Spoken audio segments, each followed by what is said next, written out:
Chapter 15. The Truth at Last. Marius kept his promise about not telling Cosette, and Valjean visited her every evening in a small room on the ground floor. It was cold and damp, but a fire had been lit, and 2 armchairs had been placed in front of it. At first, Cosette could not understand why Valjean refused to meet her upstairs. When he refused to kiss her cheek, she began to feel unhappy, afraid that she had done something to offend him. She pressed his hands in hers and held them to her lips. "Please, please be kind," she begged. "I want you to come and live with us. You'll always be my father, and I'm not going to let you go." He released his hands. "You mustn't call me father any more," he told her. "You must call me Monsieur Jean." "I don't understand," she said, becoming angry. "This is ridiculous. You're upsetting me very much, and I don't know why you're being so cruel." "You don't need a father any more. You have a husband." "What a thing to say," Cosette replied. "Are you angry with me because I'm happy?" "Cosette," he said, "your happiness is the only thing that matters to me. You're happy now, and so my work is complete." With these words, he picked up his hat and left. Jean Valjean continued his evening visits, but the relationship between himself and Cosette became cooler and more distant. She stopped calling him father or asking him questions. As Monsieur Jean, he gradually became a different person to her, and she began not to depend on him for her happiness. Valjean would sit looking at Cosette in silence, or would talk about incidents from their past. One evening in April, he called at the usual time, but was told that Cosette had gone out with her husband. He waited in the small, damp room for an hour before sadly returning home. Over the next few days, his visits began to be interrupted by servants calling Cosette to dinner. When he arrived, he discovered that the fire had not been lit, and the armchairs had been left near the door. One evening, he discovered there were no chairs in the room at all. He and Cosette had to stand in the cold for their whole meeting. Valjean realized what was happening. Marius was telling the servants not to make him welcome any more. That night he went home in despair, and the next evening he did not come at all. When Valjean did not appear for the second evening, Cosette sent a servant to his house to ask if he was well. Valjean replied that he was very well, but that he had business to attend to. He did not return to the house again, and Cosette was too busy with married life to think too much about him. She did not realize that every evening Valjean would walk slowly from his house until he reached the corner of the street where she lived. He would then stare at the house for several minutes, tears rolling down his cheeks, before turning round and slowly returning home. Marius thought it was right to exclude Valjean from Cosette's life. He achieved this without cruelty, but without weakness. Apart from the details about his life that Valjean had confessed to him, he knew that Valjean had killed Inspector Javert at the barricade. His private investigations into the old man's past had also revealed an even more disgusting fact. He had discovered that Valjean's money really belonged to somebody called Monsieur Madeleine, a wealthy manufacturer from Montreuil who had mysteriously disappeared. He persuaded Cosette, therefore, not to use any of the money her guardian had given her, and to live on the money that he had started to earn as a lawyer. Cosette had not been happy about this. She could not understand why her father, as she still thought of Valjean, had stopped visiting her. She still loved him in her heart, but she loved her husband even more, and she gradually became used to not depending on the old man for her happiness. One evening a servant brought Marius a letter saying, "The writer is waiting in the hall." The smell of tobacco and the handwriting on the envelope was so familiar that Marius immediately thought of the Jondrettes. He read the letter quickly. It was signed Thénard, and was asking for money. Marius could not believe his luck. He had tried without success to find the man who had saved his father's life at Waterloo, and now the man had come to him. He immediately asked the servant to show the man in. However, Marius had a shock when he saw the man. He did not recognize him at all. He was an old man, with a big nose, glasses, and neat grey hair. He was wearing smart black clothes, and a gold watch chain hung from his jacket pocket. "What do you want?" Marius asked coldly as the stranger bowed to him. The stranger explained in great detail how he used to work for the government in foreign countries, and that now he was retired, he wanted to move to South America with his wife and daughter. Unfortunately, it was a long journey, and he needed money. "What has that to do with me?" "Has Monsieur Pontmercy not read my letter?" Marius had only read the letter quickly and could not remember the details, so he said, "Go on." "I have a secret to tell you, Monsieur Pontmercy," the stranger said. "I'll tell you the first part for nothing. I think you'll be interested." "Well?" "The man you think is your wife's guardian is a murderer and a thief. His name is Jean Valjean." "I know that." "Did you know that he spent 19 years in prison?"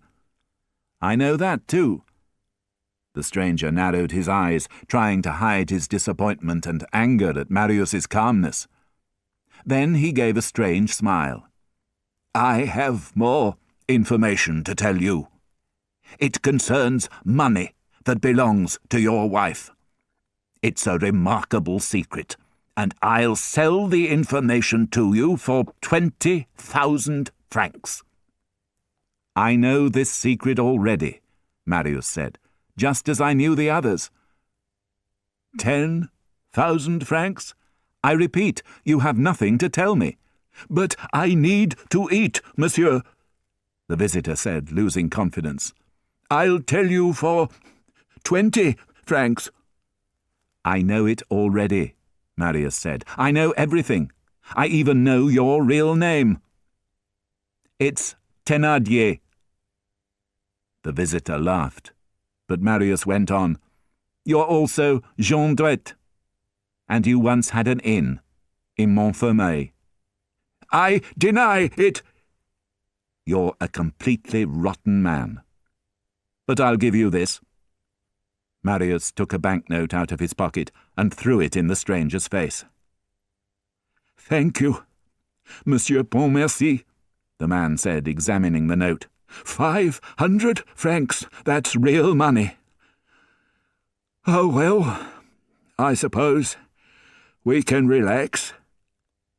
With those words, he removed his false nose, glasses, and neat grey wig. "Monsieur Pontmercy is absolutely right," he said, changing his voice. "I am Thénardier." He waited for a few seconds to see Marius's reaction. Marius, meanwhile, was grateful for finally having the chance to help Thénardier, and therefore to keep the promise he had made to his father. Thénardier's presence, however, offered him another opportunity. It gave him the chance to solve the mystery of Cosette's fortune. "Thénardier," he said, "shall I tell you the secret that you were planning to sell me? I too have sources of information, and probably know more about the subject than you do. Jean Valjean, as you say, is a murderer and a thief. He's a thief because he robbed a wealthy manufacturer and mayor of Montreuil, Monsieur Madeleine. Jean Valjean, who knew the mayor's background, reported him to the police and took advantage of his arrest to take over 500,000 francs from his Paris bank. The manager of the bank told me this himself. And he murdered the policeman Javert. I know this because I was there at the time. Thénardier looked puzzled for a moment, then said, "Monsieur, I think you are mistaken." "What? Are you denying what I said? Those are facts." "They are incorrect, and I do not like to hear a man unjustly accused. Jean Valjean did not rob Monsieur Madeleine, nor did he kill Javert." "How do you know?" "First, he did not kill Monsieur Madeleine because he was Monsieur Madeleine. And second, he did not kill Javert because Javert killed himself. He killed himself by jumping into the river." "What proof do you have?" Marius said, wide-eyed with disbelief. "I have all the proof here," Thénardier said, producing an envelope in which there were several documents and newspaper articles. "I've spent a long time discovering the truth about Jean Valjean." Marius studied the documents carefully, then looked up with a smile of joy.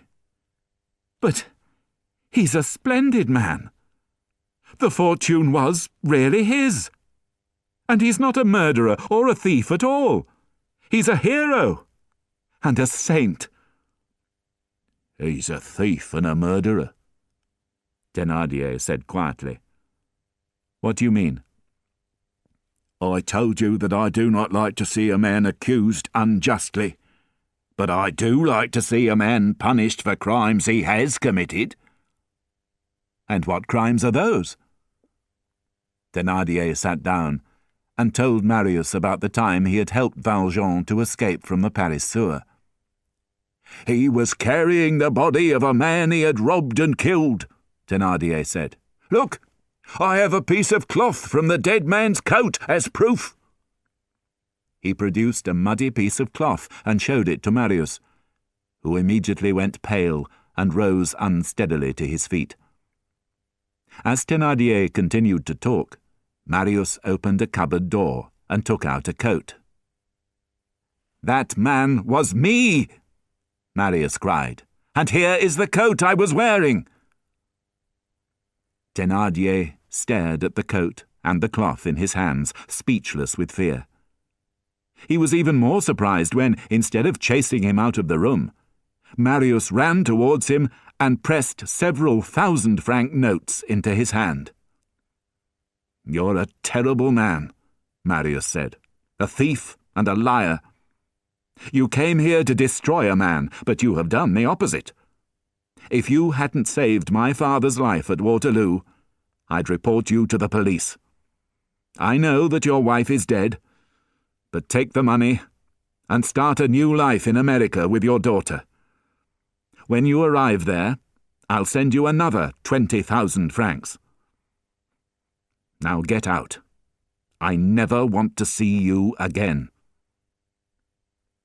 When Thénardier had left, unable to believe his good fortune, Marius ran to find Cosette and told her everything immediately.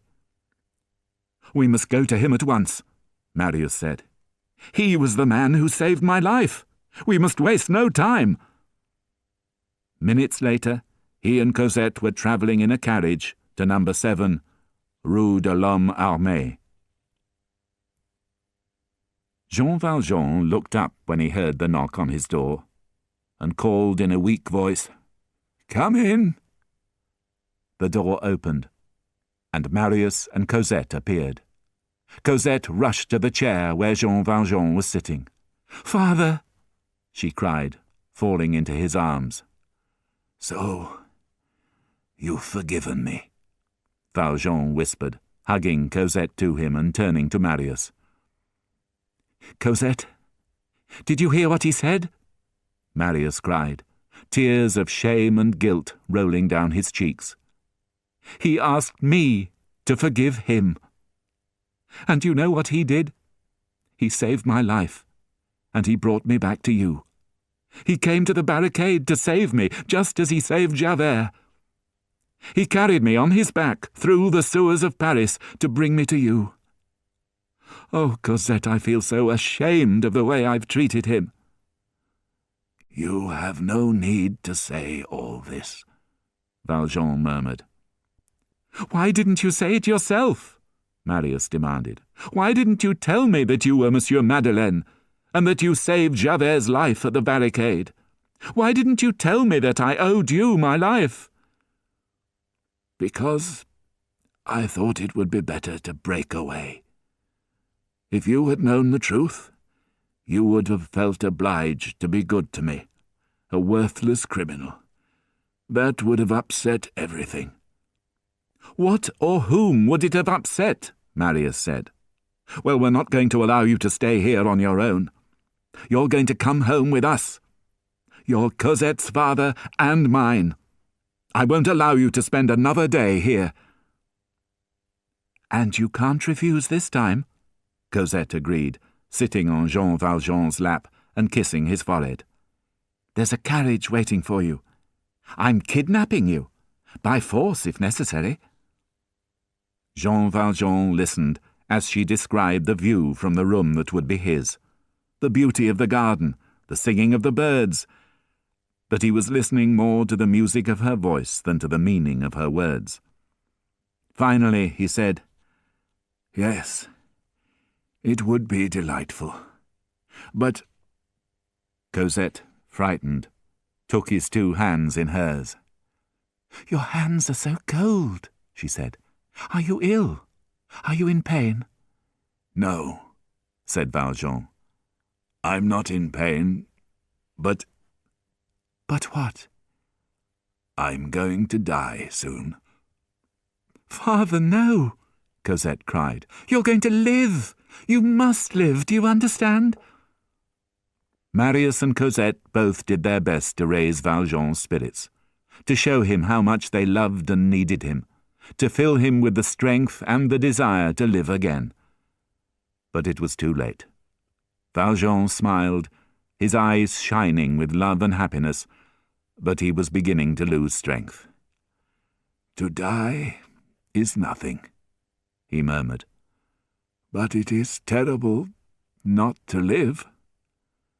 Then, taking Cosette's sleeve and pressing it to his lips, he said, "Come close to me, both of you. I love you dearly. How sweet it is to die like this. And you love me too, dear Cosette. You'll feel some grief for me, but not too much. I want you to have no great sorrows. You must enjoy life, my children. I'm leaving the 2 candlesticks by the bed to Cosette. They're made of silver, but to me they're pure gold. I don't know whether the person who gave them to me is pleased as he looks down on me from above. I've done my best. You mustn't forget, my children, that despite my money, I am one of the poor." As he spoke, Valjean's breathing became more painful, and he had difficulty moving his arms. But as the weakness of his body increased, his spirit grew in strength. The light of an unknown world was shining brightly in his eyes. "Now, Cosette," he breathed softly, "the time has come for me to tell you your mother's name. It was Fantine. You must not forget it. Your mother loved you greatly, and she suffered greatly. She was as rich in sorrow as you are in happiness. That is how God balances things out. He watches us all from above, and knows what he is doing among his splendid stars. And now I must leave you, my children. Love one another, always. There is nothing else that matters in this world except love. Cosette and Marius fell to their knees on either side of him, holding back their tears. Jean Valjean's hands rested on their bowed heads, and did not move again. He lay back, with his head turned to the sky, the light from the 2 silver candlesticks falling on his smiling, peaceful face.